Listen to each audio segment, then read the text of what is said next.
الذي قلته للاعبين؟ ما الكلمات التي استعملتها لتحفيز كتيبتكم في تجهيزا للمباراة مع الأردن؟ كيف تعلم؟ بالتأكيد يجب عليك أن تحفزهم. نعم، أن الزمن هو قادر على شفاء الجروح. لا نستطيع طبعا تحت هذا. لم يكن أداؤنا سيئا في مواجهة الأرجنتين، كان أداؤنا حسنا، ونحن بعض المهارات الفردية من ميسي هي التي عاقبتنا، ولكنني أظن بأننا جميعا مدركين لحقيقة أن المباراة القادمة علينا أن نفوز بها بأي تكلفة كانت. أنا أتمنى ذلك، وقلت ذلك للاعبين بأنه يجب علينا أن نواصل الحفاظ على قدراتنا التنافسية وعلى الروح الإيجابية مرة أخرى. يجب علينا أن نتولى زمام المبادرة في كأس العالم هذا. Bonjour coach, اسمح لي من journal compétition. Coach, après la défaite face à la السؤال للمدرب. بعد المباراة مع الأرجنتين أتيت على ذكر بعض الأخطاء والحاجة إلى إجراء بعض التصويبات من أجل مباراة الغد، فهل نحن نتوقع بعض التغييرات كما قال مدرب الأردن قبلكم أن هذه المباراة ستكون حاسمة للتأهل للدور الثاني؟ أولا وقبل كل شيء لا يجب ألا نكرر الأخطاء، وعلينا بالتأكيد أن نحسن على أدائنا، وهذا الأمر مرتبط بعوامل خارجية. أنا لا أتفق مع القول بأن هذه مباراة حاسمة، لأن هناك مباراة ثالثة يمكن أن نخوضها، ولا نعلم أن كنا سنتأهل أو في أي مركز سنكون في المجموعة. أحد الأشياء التي نحن على يقين بإزائها هي أن نأخذ قدرنا بيدنا، وأن نبلي بلاء حسنا، وأن نقدم كل ما لدينا من مهارات على أرض الملعب، وأن أؤكد كل شيء في الحصص التدريبية. ما هي في تمهيد المباراة مع الأردن إن أردنا أن نلعب ضد الأرجنتين، فهل ستكون ذات التشكيلة؟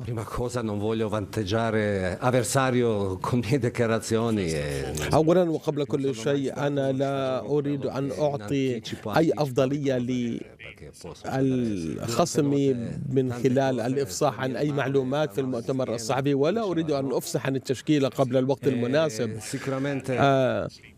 ولكن هناك تغييرات قد تطرأ في اللحظات الأخيرة بسبب ربما أنهم ناموا بطريقة خاطئة أو بسبب آلام في الظهر، ولكن المجموعة قد تعافت بدنيا، وفي حصة تدريبية تعافوا كذلك ذهنيا، إذ أنهم متحمسون الآن ويريدوا أن يواصلوا بقائهم في الولايات المتحدة إلى أطول مدة ممكنة.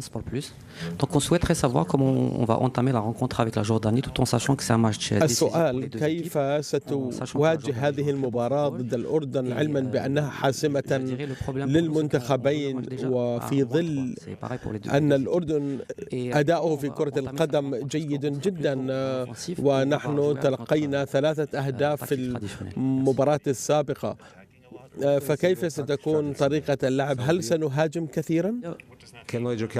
ماذا تعني بطريقة الهجوم التقليدية؟ هل سيلعبون دفاعيا؟ أنا لا أقصد دفاعيا، ولكن أن نلعب الرقم 6 في الدفاع ضد الأرجنتين. ما كان هذا تكتيكا تقليديا، وبرأيي أن هذا هو الذي تسبب بتسجيل هدفين ضدنا. كلا، المباراة مختلفة مع الأرجنتين، ونحن اضطررنا إلى أن نلعب بطريقة معينة، وعندما سنحت لنا فرصة للمهاجمة فعلنا ذلك. ولكن المباراة ليس بالضرورة أنها حاسمة. أنا كما قلت أن المباراة ستكون مهمة جدا، وهي مباراة سوف تمنحنا زخما كبيرا لكي نتأهل في المجموعة. نحن سنواجه خصما صعبا. المنتخب الأردني جيد من كافة النواحي. النواحي تنافسيون، ولكن نحن عندنا كذلك خصالنا ومهاراتنا. نحن حللنا القسم وسوف نجد السبل التي نحقق الفوز من خلالها. الطاقم الفني واللاعبين بالانتقادات الغير بريئة من بعض البلاطوهات، وهل خاصة من الجماهير التي تطالب بكم بأن تلعبوا بأكثر حرارة، ويتمنوا إن شاء الله الفوز المنتخب الوطني بإذن الله ضد الأردن؟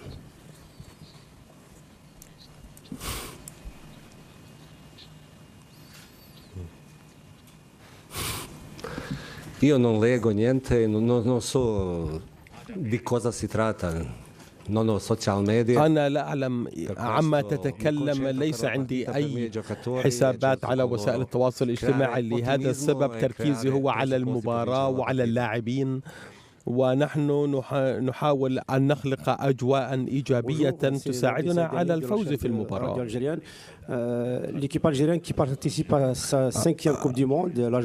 المنتخب الجزائري يشارك في النسخة الخامسة في كأس العالم، أما الأردن فهي المرة الأولى له. هل يسعنا القول بأن الضغط سيكون على الجزائر أكثر منه على الأردن؟ نعم، كما قلت أن المباراة ستكون حاسمة للجهتين، وبالتالي الضغط متكافئ على كلا المنتخبين.